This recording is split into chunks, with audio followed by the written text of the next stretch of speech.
Welcome back to the Relaxing Ghost channel here on YouTube. Today we have our WWE FastLane 2021 preview and predictions. We got 7 matches announced for Sunday's event. Not a bad card on paper. I could definitely see a lot of these matches carrying over to WrestleMania's 2-night event. This does intrigue me quite a bit. I haven't watched a WWE pay-per-view live probably in 6 months. It's been a while. I want to say the last one was Survivor Series. I tuned in a bit for the Rumble, but from start to finish, it's been on and off for me. I haven't really been interested. The attendance list has really steered me away from the product. Just not interested. But we are back with our predictions. I feel like there's going to be some big things happening here to really build up that WrestleMania show. And this will be the first pay-per-view on Peacock. If you've seen some of the ads, WWE Network is no more in the US of A. The new thing is Peacock TV. So for whatever it's worth, we'll see how this pans out. I know a lot of people are not happy. The video library was a big sell for a lot of people, including myself, who doesn't even have the network. I always wanted the network just to watch the older stuff, and fortunately that never happened. So let's get into our predictions here. This will be in St. Petersburg, Florida, Tropicana Field, WWE Thunderdome. I can't wait for WrestleMania. It's gonna be good to see fans back in the stands, and hopefully a change in scenery. The Thunderdome, it's good, but I think everyone's sick of it. It's not as good as I expected it to be. It looks good, but the acoustics just aren't there.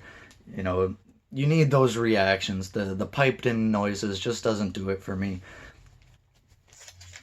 So we got 7 matches here. Not sure what'll be on the pre-show. Probably the women's tag match, if I had to guess. Or they'll throw something together. Might actually be the US title match. So let's get into that.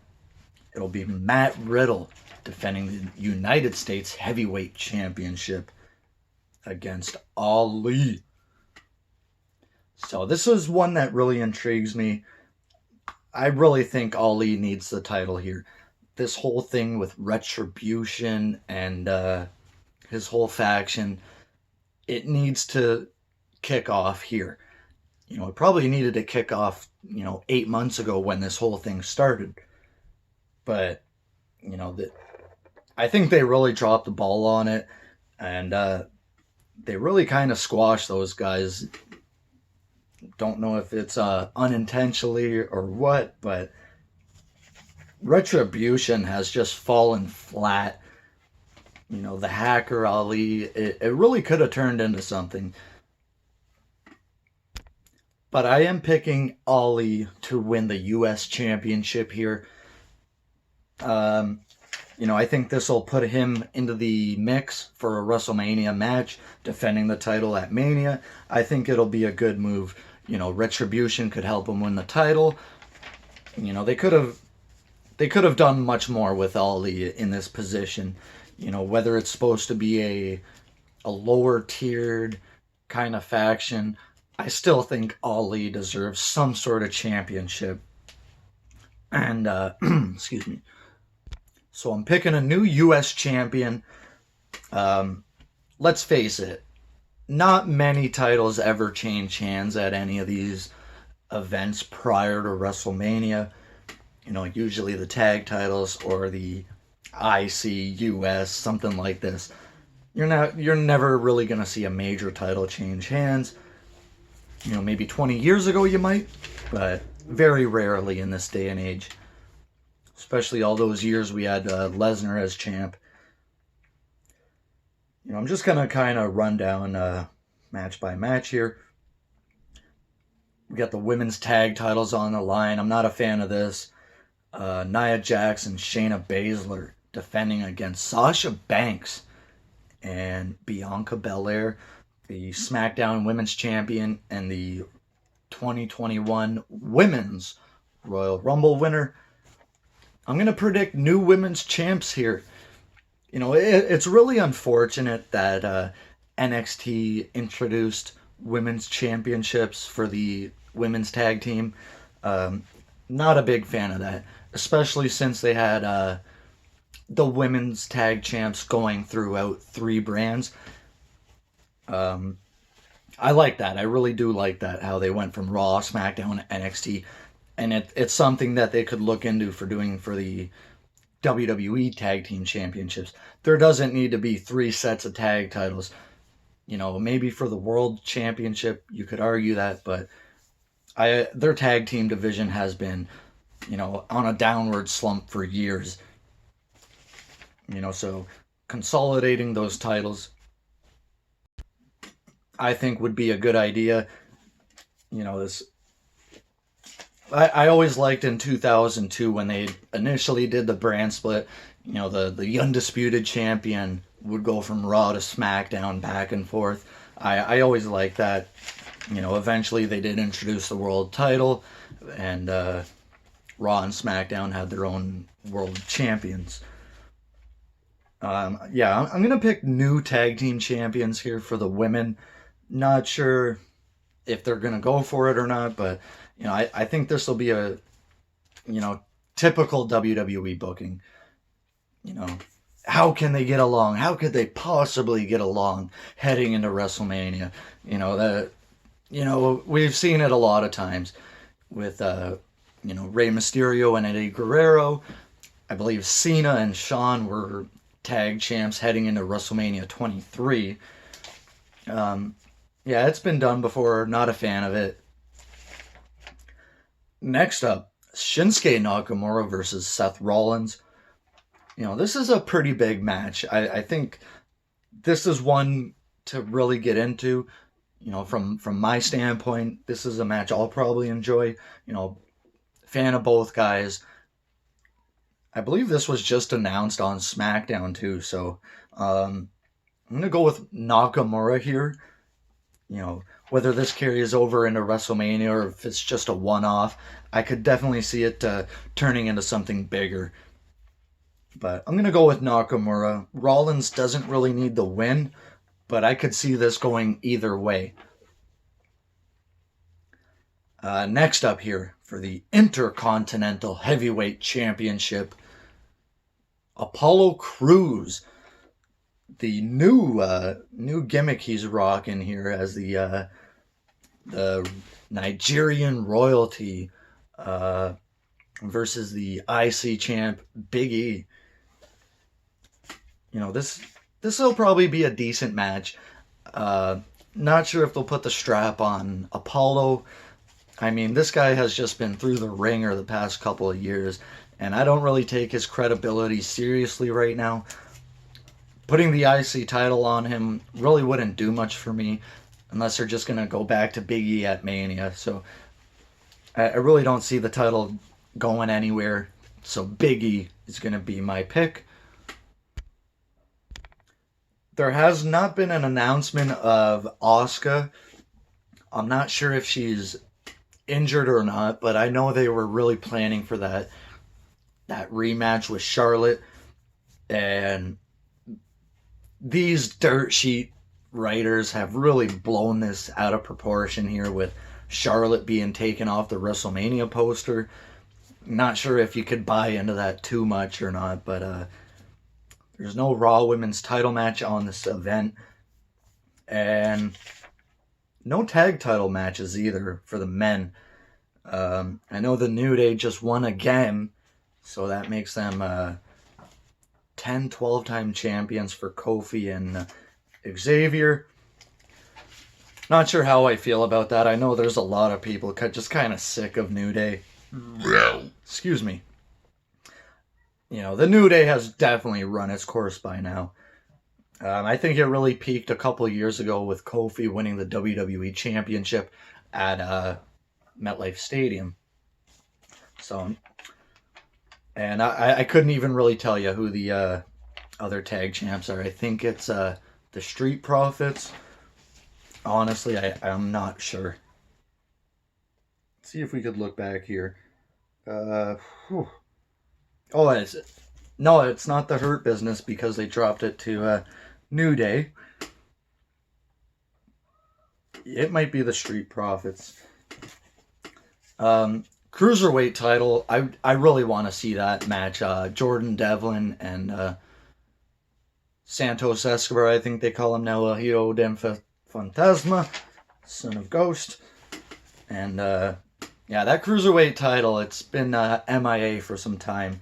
You know, it's been on NXT, but it deserves a WrestleMania spot. And then we have Sheamus versus his friend Drew McIntyre. No holds barred. You know, it definitely is going to be a good match.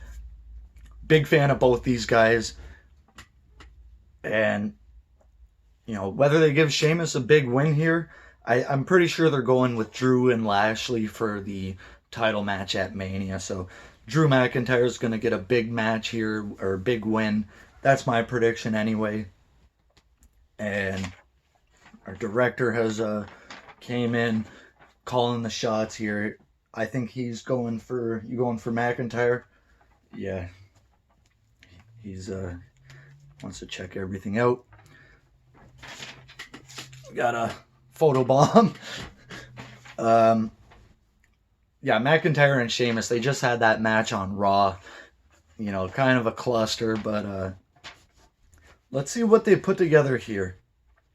And what I believe will be the main event, Alexa Bliss versus Randall Keith Orton. I think this will be okay. You know, I've been on and off with Alexa Bliss past few years. Again, you know, I'm not sure what it is with her, if she's been, you know, kind of hiding a lingering injury or whatnot, but it seems they've really protected her the past few years. You know, if you look deeply into her matches she's had, you know, the past few years, she rarely takes any big bumps, anything like that. You know, she did have a concussion scare a while back, and maybe she's just protecting herself, you know, not taking unnecessary risk. That being said, I think this is where The Fiend returns and cost Orton a match. And this will probably be the first time a intergender match main events a pay-per-view. You know, I always thought, you know, the way wrestling has evolved today, I always thought that a woman and a man could main event a show, you know, and fight for a world title legit. You know, they did it in TNA. I'm not sure if they really brought it across the way it could be, but, you know, there could be an undisputed champion at some point in time where the men and women kind of fight each other. And then we just have our strictly women's champions, our, you know, IC titles that just the men fight over. But I always thought that that's how wrestling should be, kind of like how China was. You know, China mainly wrestled men, and eventually she would challenge for the women's title and whatnot, but, you know, I always thought that, you know, men and women should be mixing it up for top titles. But this will be a good chance for The Fiend to return. Maybe challenge Orton for Mania. Not sure how excited people are for that.